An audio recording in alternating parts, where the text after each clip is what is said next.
The Tasmanian Premier fighting for his political life. He is on his feet fighting off a no confidence motion in the state parliament. We could be going to an early election. The scurrying around, the oh dear, what have I done? Just like it was in November last year. Just like it was in November last year when you were scurrying around again like a chook with its head cut off, not knowing what to do, which would send shivers down the spines of Tasmanians if you ever became leader of this state. Yeah. And then you had to back down from your no confidence motion. Well, it's not true. Last year. Yeah.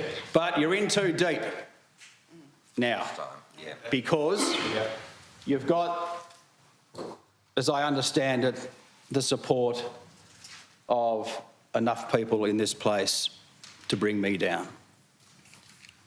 But can I say this? I will fight for my last breath to ensure that we remain in government and to ensure that we continue delivering for the people of Tasmania. I will fight to my last breath. For all the reasons that I've just mentioned and highlighting your reckless behaviour, what you have demonstrated. In fact, this day, it might not end well for me, but this day will define you. That's right. This day will define you for the rest of your political career, where you are now will have the stigma as leader of being a wrecker. That's right. Halfway through the budget, where we are investing more into health and education and public safety and housing. I mean, I would have thought Labor Party values. I would have thought that. But you're putting all that at risk because you had a rush of blood. You got off the phone yesterday from Bluey and he's pulling your strings. Honestly. He's pulling your strings. Ridiculous. Well, you can say that's ridiculous, but that's what everyone's saying. That's right. That's what everyone's saying. And, you know, half a degree of separation in Tasmania, sometimes that's good. And for you today, that's bad. But you have demonstrated the fact that you're not really for Tasmania and Tasmanians, you are for Dean Winter and Dean Winter only. In the context, and I would understand your argument. I would understand your argument a bit if unemployment was 11% or 12% like it was in the 90s and the recession we had to have. When they were dark days, when people couldn't find work, where families were destroyed economically and socially. I would get it. But we are debating a no confidence today when unemployment is the lowest it's ever been in Tasmania. When we have a state that is almost leading the nation when it comes to economic growth. That's right. Economic growth. And yes, we've had to borrow. We've had to borrow to support Tasmanians. So, keep people so what's in going to work. happen in the future then? And keep people in work. You won't be here paying for it, will you? Later. And you've mentioned one example which I find extraordinary. And it's really defines you again as where you would leave people in Tasmania.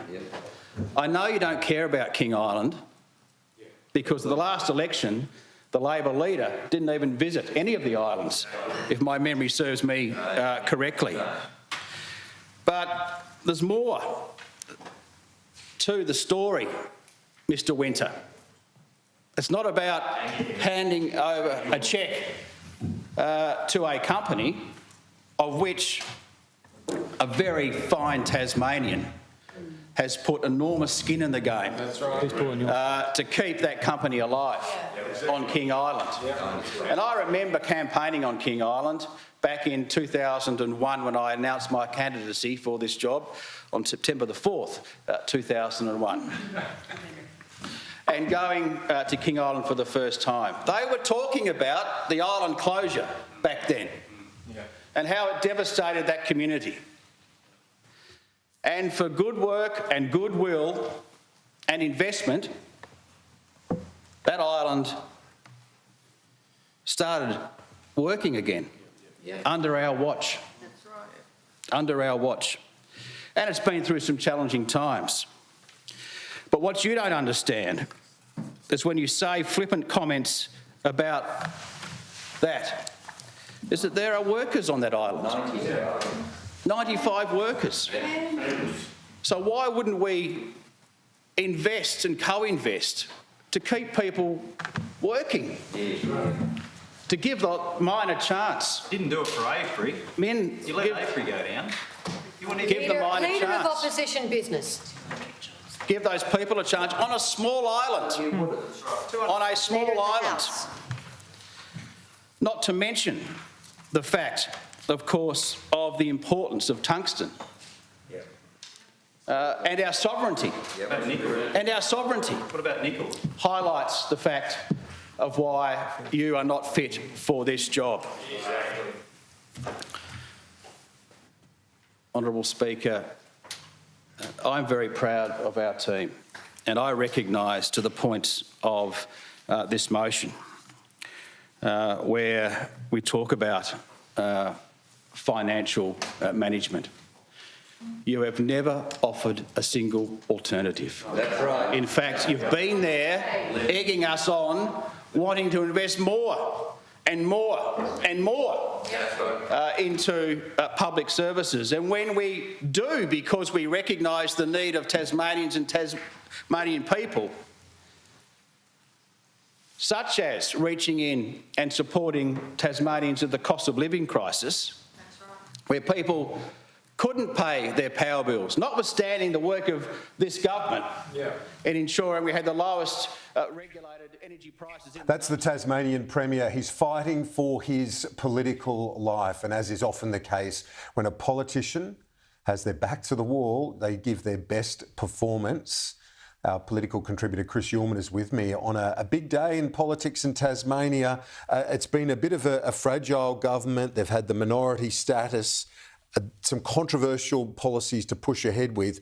But just on that point that I made there, a powerful speech from Jeremy Rockliff, some very powerful lines, and we have to wait and see as to where this goes. My guess is they have the vote, he loses the vote, then he most likely holds a news conference, potentially goes to visit the governor and seek an early election, or he's replaced by his party. I guess they're the two scenarios. But either way, a powerful speech from the Premier. Yeah, it was. I like the line that he said when that I might lose this day, but this day will define you, talking to the opposition leader, because these are reasonably thin grounds for be looking to remove a Premier, and then the opposition leader has to wear the consequences of that. So yes, as you say, backed into a corner, he's defending himself reasonably well. It doesn't sound, though, like he's particularly confident, Kieran, as he says, I might lose this day, and then, we'll see whatever the fallout is. Of course, there's the opportunity for someone else to form government. It is interesting to see Eric Abetz sitting behind the leader there. That's a blast from the past for those who followed federal politics. Yeah, and Guy Barnett as well, another former federal member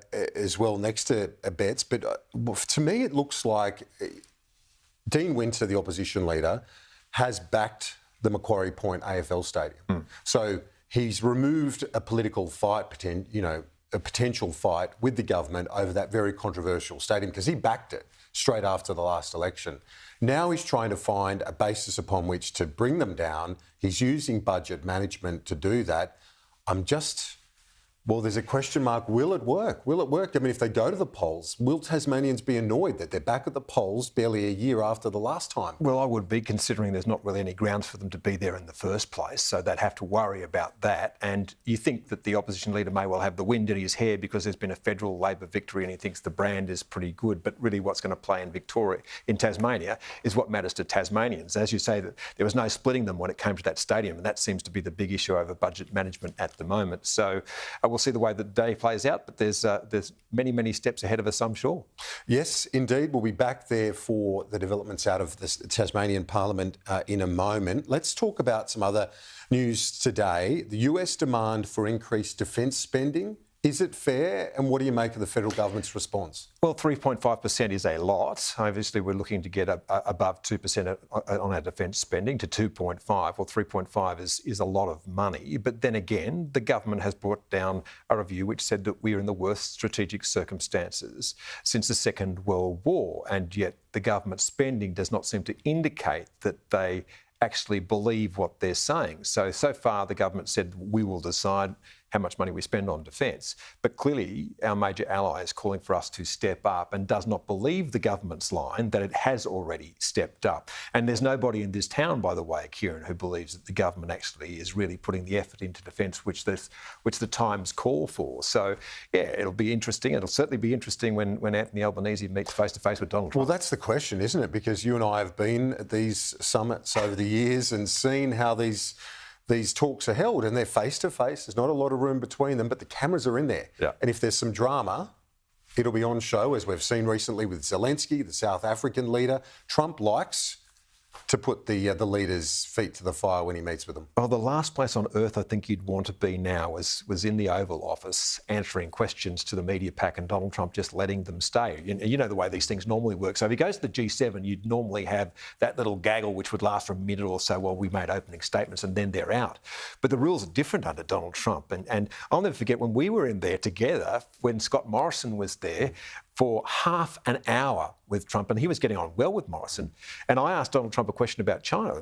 Mr. President, you think China's a threat or whatever it was? And Trump immediately turned to Scott Morrison and said, "Oh, Scott's got strong opinions on China."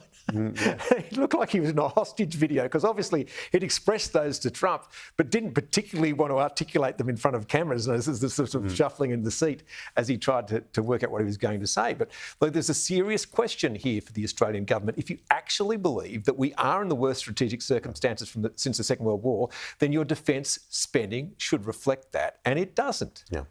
Well, yeah, exactly. And then the spend is down the track. So the big spend comes, but it's a long way down the track and not really fit for purpose if that threat is as real as they say it is. And just on the administration in the White House now more broadly, the dysfunction, I don't know if you can say that, certainly not as crazy as the first term in some of the decisions, but Musk slamming Trump's big, beautiful bill on the way out. Yeah, a disgusting abomination, he said on X overnight. And look, it is an extraordinary thing. Like, this is a bill that runs to 116 pages. And I note that one of the Republican passed by one vote in the House of Representatives, and one of the representatives there said that she hadn't read it and wouldn't have voted for it if she had. So let's hope that more people in the House of Reps did. It's in the Senate at the moment, but it's got massive spending in it, and that's one of the real issues, I think, is, when you look at US government spending at the moment, it is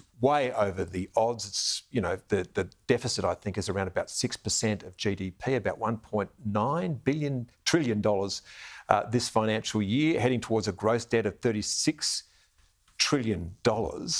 And you would think that Trump would want to rein that in. In fact, this up spending by $2.7 trillion through until 2034. It's got big tax cuts in it, but a very big boost to defence spending at well above $20 billion. And finally, on the approval of the Northwest Shelf, the extension of that development, what do you make of it? What does it say about the government's priorities in its second term? I think the government's being realistic about the fact that Australia is already an energy superpower and we want to stay one. Don't forget that Northwest Shelf is an extension of an existing project. It's an extension of the lease. It is not making the project any bigger. It supplies Japan with an enormous amount of its fuel. It supplies 14% of Western Australia's domestic supply, absolutely critically important to the government of Western Australia, and runs manufacturing and mining resources, employs 1,200 people, $40 billion worth of export income in royalties and excise since the project began. So absolutely vital to Australia. And I can't believe the hysterical way in which some of the media and much of the activist class behaves about this stuff. We're going to need gas. Chris Uhlmann, thank you. Appreciate it.